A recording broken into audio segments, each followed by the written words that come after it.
मोर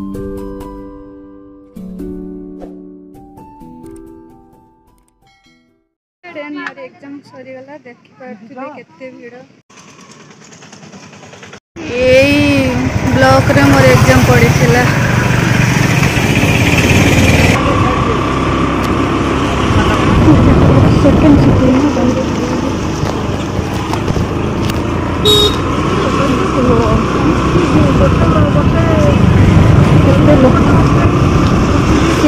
second sitting पुणी आरंभ होगा ना।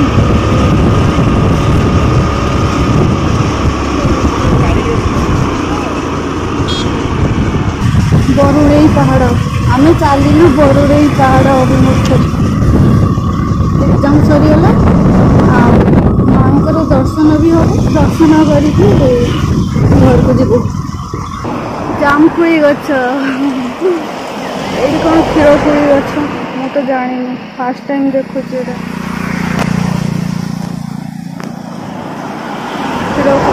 क्षीरकुई गछ ये जामुकुई धरी कड़े गला पाची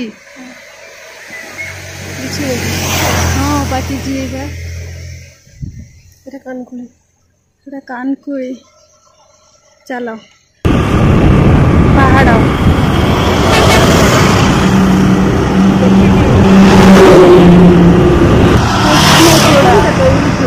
कुसुमचूड़ा फ्लावर बहुत सुंदर देखा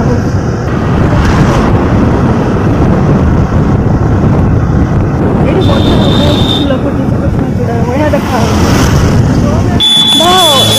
बढ़िया देखा पहाड़ बरुड़ई पहाड़ आम से मत पहाड़टा बहुत बढ़िया लगुच बरुड़ई पहाड़ माँ इच्छा थिला एग्जाम सरला माँ को दर्शन करके जावाई तो माँ को दर्शन कर घर को बरुड़ई बिक्री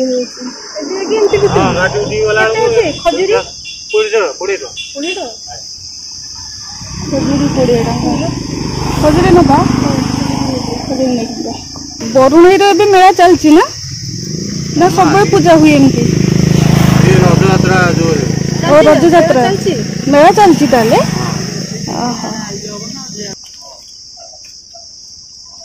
जा हो माँ आशीर्वाद थिला मोर ये एग्जाम पड़िला एते दूर आम आसिले घाटी उठेला गोटे ढलाई रास्ता डाण पटे रास्ता आउ सियाड़े तलक सियाड़े सड़क जी ये पट भी कटे जी पूरा सीधा पड़े पाखे हाजर हे जा हो माँ इच्छा थिला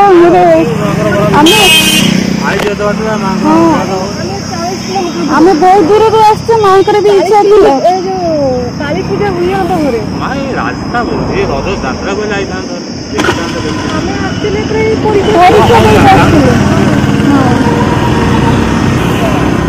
चलिए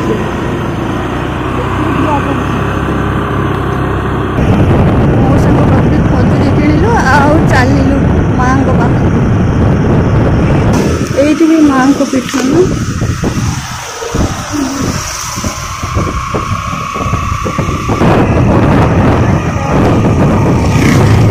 ये बुली जा बरुणई रास्ता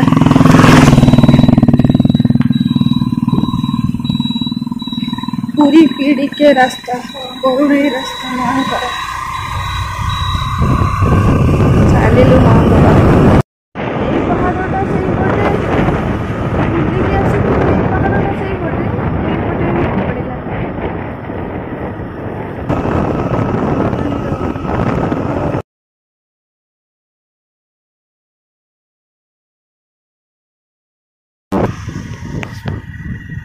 बरुणई रज उत्सव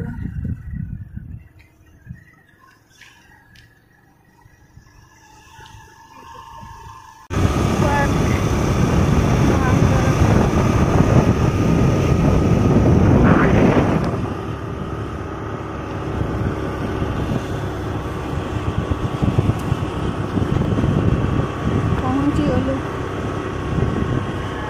मेला चलती दुकान बजे तो उठे गले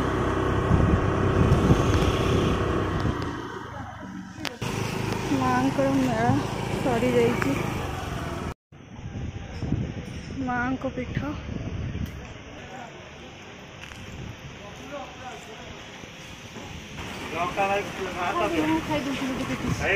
वर्षा उठेला बहुत जोर से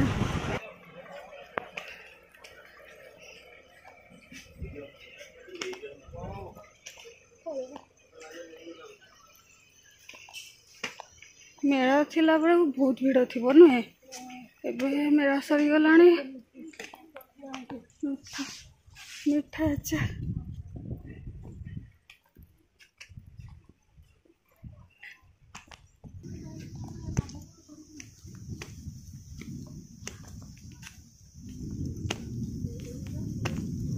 वर्षा बहुत जोर से आसला ना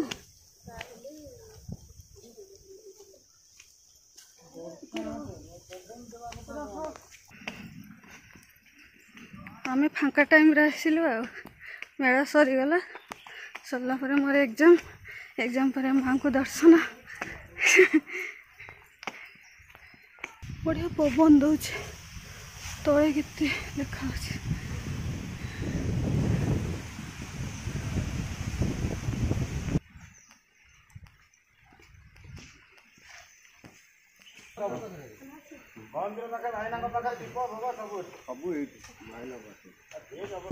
मेला केबे सरीला मेला काली सरीगला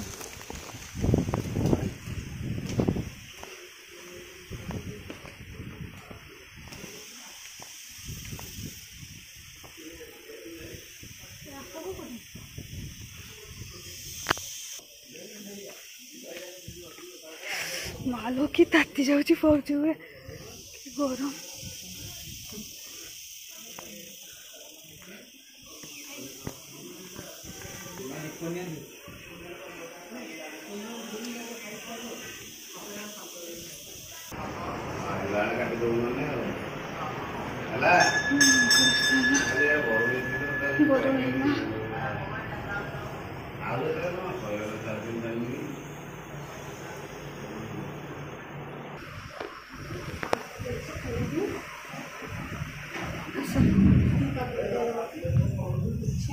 माँ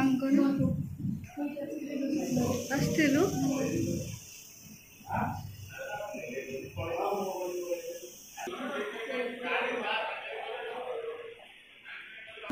माँ पढ़ुना करुना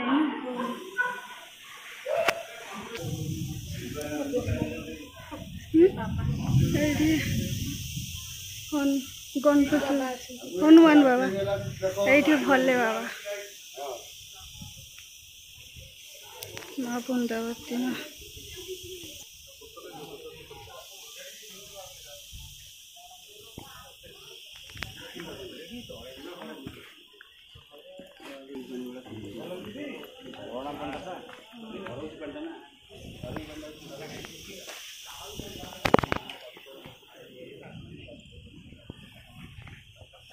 माँ को मंदिर बरुणेई माँ वर्षा उठे ये खरा देखा ना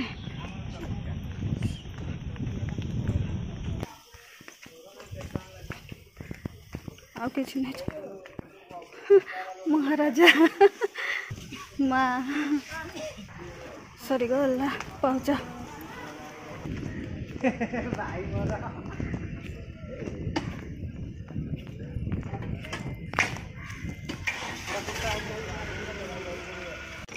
शहीद स्तंभ माँ को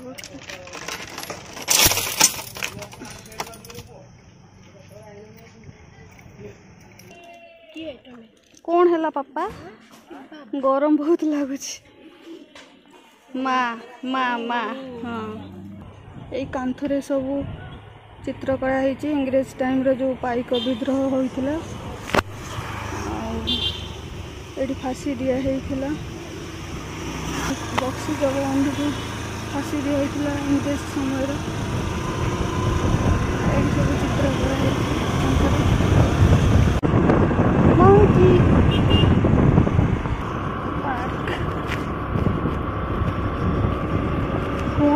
ଖରାରେ ସବୁ ଫଟୋ ଉଠାଉଛନ୍ତି, ଏତେ ଦୂରରୁ ଆସୁଛନ୍ତି।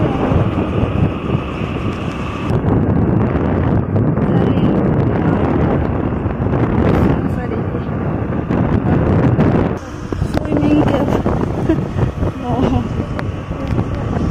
ଖରାଦିନିଆ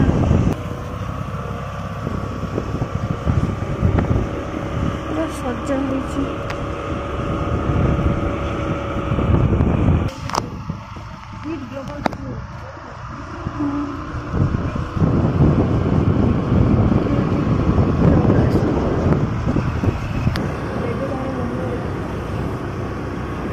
ମାଁ ସୁବିଧା ରାସ୍ତା ଦେଖେଇ ଦେଲେ ନା, ସିଧା ଚାଲି ଆସିଲୁ, କେତେ ଦୂର ଯାଇଥାନ୍ତୁ। ବର୍ଷା ପକେଇଲାଣି, ଆମେ ଆସିକି ଏଠି ରହିଲୁ ରୁମଟିରେ। ବର୍ଷା ଛାଡ଼ିଗଲା, ଯିବା। ହଁ ଛାଡ଼ିଗଲାଣି, ପକଉଛି ବର୍ଷା ପକଉଛି, ଦେଖା ହଉନି। ଯିବା, ହଁ ପଳେଇବା। ଲୋକମାନେ ସବୁ ପଳେଇ ଯାଉଛନ୍ତି, ଆମେ ଏତିକି ବର୍ଷାରେ ଠିଆ ହେଇଛୁ। ହଁ ଯଦି ବହୁତ ଜୋରସେ ହେଇଥାନ୍ତା। ପୁଣି ବହୁତ ଜୋରସେ ବର୍ଷା ହେଲା, ଆମେ ଆସିକି ଏଇଠି ରହିଛୁ, ମାଙ୍କର ଭୋଗ ଟିକେ ଖାଉଛୁ। ଭୋକ ଲାଗିଲାଣି। 5:30ଟାରେ ଖାଇଥିଲେ ନା, ଆଉ ବି ଖିଆ ହେଇନି। କେତେଟା? 4:30। 4:30 ଖାଇଥିଲୁ, ଆଉ ଖାଇନୁ। ଆଉ କିଛି ଆମକୁ ଖାଇବା ମିଳିଲାନି, କିନ୍ତୁ ମା ପାଖରେ ମିଳିଲା ଖାଇବା। ବର୍ଷା ଛାଡ଼ିଲେ ଯାଇକି ଯିବୁ। ଏଇଠି ରହିଯା, ଏଇଠି ରହିଯା। କୁଆଡ଼େ ଗଲା? ମୋ ହାତରେ ହିଁ ଚାଲିଛି, ଏଇଠି ରହିଯା। ଓହ୍ଲଉନି। ହଁ ଗଲା, ଯା। ମୁଁ ଭାବୁଥିଲି କି ଏତେ ଦୂର ମୋର ଏକ୍ଜାମ ପଡ଼ିଛି, ଆଉ କାହିଁକି ପଡ଼ିଛି ମୁଁ ଜାଣିପାରିଲି। କାହିଁକି ନା ସେଟା ମାଙ୍କର ସ୍ଥାନ, ବରୁଣେଇ ମାଙ୍କର ପାହାଡ଼ ସେଠି। ବରୁଣେଇ ମା ସେଠି ଅଛନ୍ତି। ଆଉ ପାଇକ ଗଡ଼ ବୋଲି କୁହାଯାଏ, କାହିଁକିନା ସେଇଠି ବକ୍ସି ଜଗବନ୍ଧୁଙ୍କୁ ଫାଶୀ ଦିଆ ହେଇଥିଲା। ପାଇକ ଗଡ଼ କୁହାଯାଏ ସେଠି। ଆଉ ତ ମାଙ୍କର ଇଚ୍ଛା ଥିଲା ମୋର ସେଇଠି ଏକ୍ଜାମ ପଡ଼ୁ, ଆଉ ମୁଁ ମାଙ୍କୁ ଦର୍ଶନ କରିପାରେ। କେବେ ଯାଇନି, ସେ ବିଷୟରେ ବି କେବେ ଜାଣିନଥିଲି। ଯାହା ହଉ, ବହୁତ ଖୁସିର କଥା। ମାଙ୍କ ବିନା ଆଶୀର୍ବାଦରେ ପତ୍ର ବି ହଲେନି କୁହାଯାଏ। ତ ମୋର ବହୁତ ବିଶ୍ୱାସ ମାଙ୍କ ଉପରେ। ମୁଁ 33 କୋଟି ଦେବାଦେବୀଙ୍କୁ ବିଶ୍ୱାସ କରେ, ଯୋଉଠିକି ମଣିଷଙ୍କୁ ବିଶ୍ୱାସ କରେନି। ବହୁତ ଖୁସି ଲାଗୁଛି। ମାଙ୍କ ପାଖରେ କ୍ଷୀରି ଭୋଗ ମିଳିଥିଲା, ବହୁତ କିଛି ଭୋଗ ମିଳିଥିଲା, ଖାଇଲୁ ରାସ୍ତାରେ। ଆଉ ବର୍ଷାରେ ଭିଜି ଭିଜିକା ଆସିଲୁ, ଯାଉ ହୋଟେଲରୁ ବି ଖାଇବା ମିଳିଲା, ଖୁସିର କଥା। କାହିଁକି ନା ବହୁତ ଟାଇମ ହେଇଯାଇଥିଲା, 4ଟା ପାଖାପାଖି, ଖାଇବା ହୋଟେଲରୁ ମିଳିବନି, ତ ମିଳିଛି, ବହୁତ ଖୁସିର କଥା। ଯୋଉଠି ମୋର ଏକ୍ଜାମ ପଡ଼ିଥିଲା ସେଇଠି ଦୋକାନୀ ମାନଙ୍କୁ ପଚାରିଲେ, ସମସ୍ତେ ତ କହିଲେ ହଁ ବରୁଣେଇ ମାଙ୍କ ପାଖରେ ଖାଇବା ମିଳିବ, କିନ୍ତୁ ଖାଇବା ମିଳିନଥିଲା। କାହିଁକିନା ଗଲା କାଲି ମେଳା ସରିଗଲା ମାଙ୍କର, ରଜରେ ମେଳା ପଡ଼େ, ତ ମେଳା ସରିଗଲା, ଖାଇବା କିଛି ନଥିଲା ଆଜି। ଆଉ ଆମେ ତ ଯାହା ହଉ ମାଙ୍କ ପାଖରେ କ୍ଷୀରି ଭୋଗ, ପିଠା ଏସବୁ ମିଳିଲା, ଖାଇଲୁ, ବହୁତ ଖୁସି ଲାଗୁଛି। ଆଉ ମା ଆଜି ବହୁତ ସାହାଯ୍ୟ କରିଛନ୍ତି, କାହିଁକି ନା ସେପଟୁ ଆସିଲା ବେଳେ ଅଳ୍ପ ଅଳ୍ପ ବର୍ଷା କରୁଥିଲା, ଭୁବନେଶ୍ୱର ଆସିଲା ବେଳକୁ ବର୍ଷା ବହୁତ ହେଇଛି, ତ କିଛିଟା ଆମେ ଭିଜି ଭିଜି ଆସିଛୁ। ଯାହା ହଉ, ମାଙ୍କର କଥାରେ ଅଛି, ମାଙ୍କର ବିନା ଆଶୀର୍ବାଦରେ ପତ୍ର ହଲେନି। ତ ଯାହା ହଉ, ବହୁତ ଖୁସି ଲାଗୁଛି। ଭଲରେ ଭଲରେ ଘରେ ପହଞ୍ଚିଲି ଆସିକି। ଏସବୁ ମାଙ୍କ ପାଖରୁ ମିଳିଛି, ମାଙ୍କ ଭୋଗ, କ୍ଷୀରି, ପିଠା, ଉଖୁଡ଼ା, ଲଡ଼ୁ। ହଁ, ଆଉ ଗୋଟେ କଥା କହିବା ପାଇଁ ଭୁଲି ଯାଇଥିଲି। ମାଙ୍କ ପାଖରୁ ଆସିଲା ବେଳେ ଆମେ ପୁରା ଟାଇମ୍ ଟ୍ରାଭେଲରେ ଫସିଗଲୁ, କାହିଁକି ନା ରାସ୍ତାଟା ବହୁତ ଛୋଟ ଲାଗିଲା ମେନ୍ ରୋଡ଼କୁ ଆସିବା ପାଇଁ। ଆମେ ଯେହେତୁ ଜାଣିନଥିଲୁ, ପୁରା ଏତେ ଛୋଟ ଲାଗିଲା ଯେ ଭାବିଲା ବେଳକୁ କିଛି ଜାଣି ହଉନି। ସେ ବିଷୟରେ ମୁଁ ଆଉ କେବେ ଆଲୋଚନା କରିବି। ତ ଆଜି ଖାଲି ଏତିକି କହିବି ଯେ ମୁଁ ଆଜି ଟାଇମ୍ ଟ୍ରାଭେଲରେ ଫସିଗଲି, କିଛି ଜାଣିପାରିଲିନି। ଏତେ ଲଙ୍ଗ ରାସ୍ତାକୁ ଏତେ ଛୋଟ ହେଇଯିବ ବୋଲି ଆଉ ମୁଁ ଶୀଘ୍ର ମେନ୍ ରୋଡ଼କୁ ପହଞ୍ଚିଗଲି। ମୋତେ ଆସିବା ପାଇଁ ସୁବିଧା ହେଲା। ଏସବୁ ମାଙ୍କର ଚମତ୍କାର ହେଇଛି ଆଜି। ଟାଇମ୍ ଟ୍ରାଭେଲ୍ ବିଷୟରେ କେବେ ଗୋଟେ ମୁଁ ଶୁଣିଥିଲି, ଆଜି ମୋ ସହିତ ଟାଇମ୍ ଟେବୁଲ୍ ଘଟଣା ଘଟିଛି। ମୁଁ ଆସିକି 4ଟା ବେଳେ ଘର ପହଞ୍ଚିଗଲିଣି। ବହୁତ ବର୍ଷା ହଉଥିଲା, ବର୍ଷାରେ ଭିଜି ଭିଜି ଆସିଲୁ।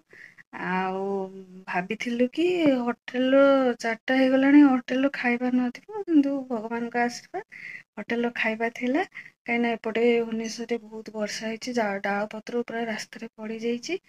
ଆଉ ମାଙ୍କର ଆଶୀର୍ବାଦ ଥିଲା, ହୋଟେଲରୁ ଖାଇବା ମିଳିଗଲା। ଯାହା ହଉ ଆଣିକି ଖାଇଲୁ, କାହିଁକିନା ରୋଷେଇ କରୁନଥିଲୁ ଘର।